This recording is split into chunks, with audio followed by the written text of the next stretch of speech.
Always, that's central Pennsylvania, right? I bulked that all in there. On a serious note, Bill, the hit that Christian took that was after the whistle, is that something that you felt needed to be brought to the attention of the Big Ten, and have you done anything along those lines? You know, I don't do those things, Mark. I really don't. What I do is maybe after the season, I don't cry about spilled milk. You know what I mean? And whether I agree with it or not really doesn't matter. I play by the rules. You know, we all play by the rules. I think that deal there was, the whistle blew. I don't think that was a dirty play at all. I'm not sure the guy heard the whistle. It was a very loud stadium, and he kept going. It wasn't anything that was dirty. And so, I didn't really point anything out. I just felt that was just an unfortunate thing that happened. But Christian's, I think he's a tough kid. He's fine. Bill, on the defense, you mentioned maybe simplifying things from the coaching standpoint. Were there communication issues, especially in the secondary with some of their wide open receivers? And along those lines, John Butler's taken a lot of heat this week. I'm just wondering, this is his first year as a defensive coordinator. How is that process going? What's the learning process for him to simplify things so that the message gets across? Well, first of all, I think anytime you give up yardage like that and points like that, there are some communication issues, and so you're right, Corey. That's kind of what I'm talking about. Let's say, and there's some things that our players need to do better. They have to study film better and work harder at what those communication issues might be, like simplify how you communicate. And but number one deal is we've got to coach better. Now, as far as John Butler taking heat, I don't know from who, but John Butler is a hell of a football coach. John Butler is our defensive coordinator, works his tail off. The kids respect him. He's doing a hell of a job. I don't care what the scoreboard says or what the yardage says. This guy is our defensive coordinator. He's my defensive coordinator. I'm proud to coach with him. And, look, at the end of the day, it wasn't a great team effort. We didn't do anything on offense to help the defense either. We scored 14 points, got down 21-0. We couldn't even score a touchdown. So it's a team effort. And, if anybody should take heat, it's Bill O'Brien, not John Butler. So I don't know where that's coming from, but hopefully that'll get squelched. That's a bunch of crap that he's taking heat. Bill, Nate Shieldhouse, another one of those quarterbacks. He's having a great year this year as a quarterback guy. Can you talk about what you see in him? And he can do a little bit of run. He can run a little bit and throw it. I put him in this category of a lot of these guys that last year was my first year in the league, and these guys that are really improved players. Nate is one of those guys. He's a guy that. He has improved his throwing ability. He's got better command of the offense. It's a different, it's Billy Cubitt now running the offense, and he's doing a great job with Coach Cubitt's offense. And he's just, he's second year in Coach Beckman's program and things like that. So he's a much improved player, and he's a guy that's a big challenge for us on Saturday. Bill, you talked a little bit after the game about how Allen Robinson didn't quit. And do you think, at least in part, that's a product of how naturally competitive he is? I think we've got a lot of guys like that. I think that Allen's a great example of that, because I watch him in practice every day, and he shows up every single day, and he's one of our best competitors.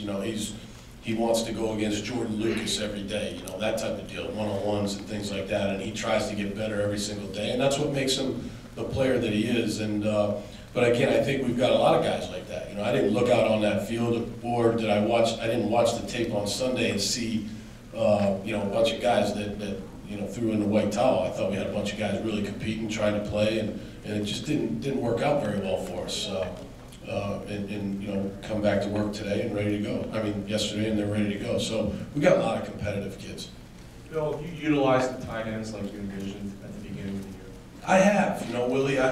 We threw the ball to the tight ends, I think 9 times on Saturday, 8 or 9 times on Saturday, and we didn't connect. Whether it was a drop or a bad throw, or maybe not the greatest route in the world. So, maybe it's coaching. Maybe we got to put them in a little bit better position. But I've played the tight ends, very similar. Maybe that's part of it. Maybe we're doing some things that we need to change up a little bit too. But I think, again, it comes down to coaching and doing a better job. But again, when the ball's thrown to you, you got to catch it. I think these guys know that, but I don't think we've underutilized the tight ends.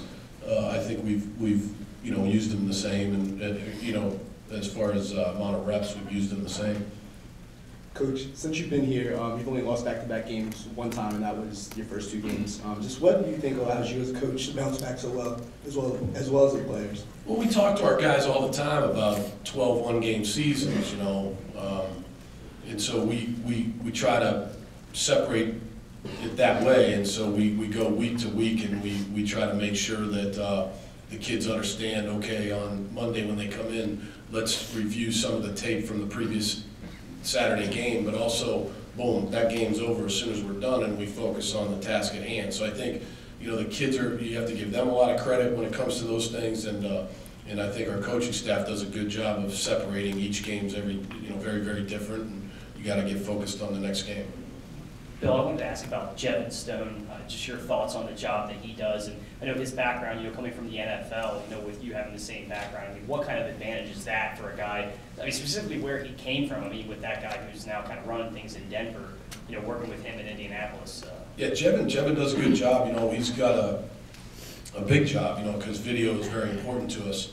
So he's got a big job in the fact that, you know, every single day that's our main teaching tool, you know, the ability to go in there and watch film. And so he's got a good staff underneath him that work very well with him. He's got undergraduate students. He's got Blake, his assistant, that they work well together. So, you know, he's got some help there, but overall, Jevin does a good job. Coach, you talk earlier about talking to the defensive staff and simplifying things. I'm just curious, you're the offensive coordinator, also the head coach. How often do you meet with the defensive staff, and what's your relationship like with that side, and especially John Butler? And do you talk in-game about making adjustments? Yeah, no, yes. I meet with him every single day, 7 days a week, 2 or 3 times a day, and we're in constant communication during the game. You know, you have a headset on that can switch over between offense, defense, and that's what you have, and so we communicate all the time.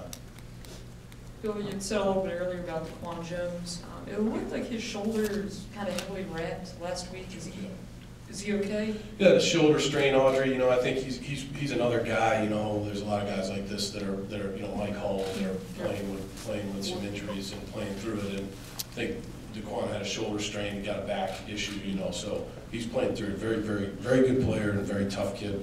Okay, and going along with that, kind of, what have you seen from the young guys on the interior as far as Bob Litz, Austin Johnson? How have they been able to come along? Right. Well, Bob Litz isn't a young guy. I mean, well, right. Johnson behind him. Yeah, Bob Litz has played tough, and he's done a decent job this year. And then Austin Johnson, I think, is a much improved player. I think he's played pretty well. I thought on Saturday he made some plays. Got blocked a few times, like a lot of guys did, but I thought he made some plays in there, and I think he's got a really bright future here. Bill, He's definitely deferring to you, Neil. Thank you, Travis. hang on. There's been a little bit of a pattern through 2 open dates of how you guys have responded to those. Can you put your finger on what you have or haven't done that you want to try to correct? Yeah, I think that's probably more of an off-season study. You know, I believe that we've had 2 good practice weeks during those bye weeks.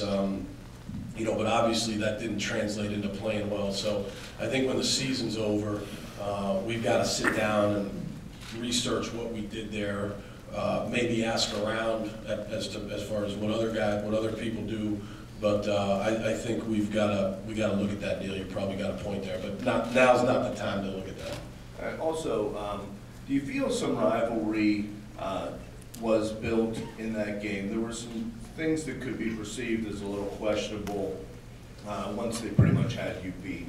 And I'm just wondering, because of the sanctions, do you think that in-conference people should have more consideration, or is all fair and love in football and college polls and war? Yeah, I don't think, you know, I think at the end of the day, in order to have a rivalry, you have to win. And so we've lost 2 years in a row to them, so, you know, I think they have one rival, Michigan, and that's the way it goes. The way technology is, I mean, players have iPads now and can watch film on that. I mean, from your experiences, how has that kind of those technological advancements kind of made it easier, made your job easier with the whole film study aspect of it? It's funny, Travis, I don't know if it's made it easier, kind of, because you can do so many different things. It's basically set up like an Excel program, so you can organize the data however you want, and you can, you can cut out all the second and 8 to 10s if you want from the whole year on offense, defense, and you can cut out certain types of kickoff returns, and you can really organize it however you want. So and compared to when I first started coaching, it was SVHS tapes, and there were no digital video systems like that. It's totally different, and it makes your work a little bit easier as far as how you organize the info, but it definitely gives you more things to look at in a faster time. So it adds work, it adds a workload to your plate a little bit. Bill, you've mentioned a couple of times right here. You mentioned a couple of times that this isn't a normal Penn State football team. I think the number you've given is 61 scholarships. Can you talk about how you think that showed on the field this year, or if it has at all? Yeah, no, I don't want to go down that road. I said a couple weeks ago, I'm not talking about sanctions or scholarships anymore. I believe that this is a team that practices hard and plays hard, and we're going to try to improve this week. You have an offense that has had some success at times this year, and to some people, what happened on Saturday, the defense is going to get all the recognition, but your offense didn't do a whole lot either. How much falls upon them when you're going up against a team that averages 45 points a game, that they need to answer the challenge and be able to keep the defense in it by scoring points? Well, it falls upon me. I call the plays. And so it's certainly you go into a game like that and you're playing an offense that's very good, that scores a lot of points. You've got to score points. So I look in the mirror, and then, there's certain things that certainly some of the players obviously could have played better in a game like that, but that starts with me, Corey, and the whole game starts with me as the head football coach. Nobody understands that better than me. And so, I'm going to try to improve this week and do the best I can to get better, and I've already tried to do that, and we moved on to Illinois. I think there might be a perception with the fan base, and this goes back to the officiating question from earlier, that you or someone sits and watches game film and cuts things up and sends it to Bill Carolla, or someone at the Big Ten to review, as in terms of a review or things you guys question. Can you walk through how that works, and whether it's a week-by-week thing, is it an end-of-season thing, or in terms of officiating review after each game? Certainly, at times during the year, we send some things in, and I want to be clear about that we do that from more of, in my opinion, from more of a sportsmanship point of view than we do as a complaining point of view, because we send in things of our own players we think committing penalties, and why wouldn't this be called? We don't just send in the opponent doing something to us, you know what I mean? So, but the Big Ten is very open about that. Bill Carolla is very open about, hey, look, if you have a question about something, send it in. I can pick up the phone and call him, if I have a question about a rule or something like that. That's something that I think that the Big Ten does a good job with. Both teams coming off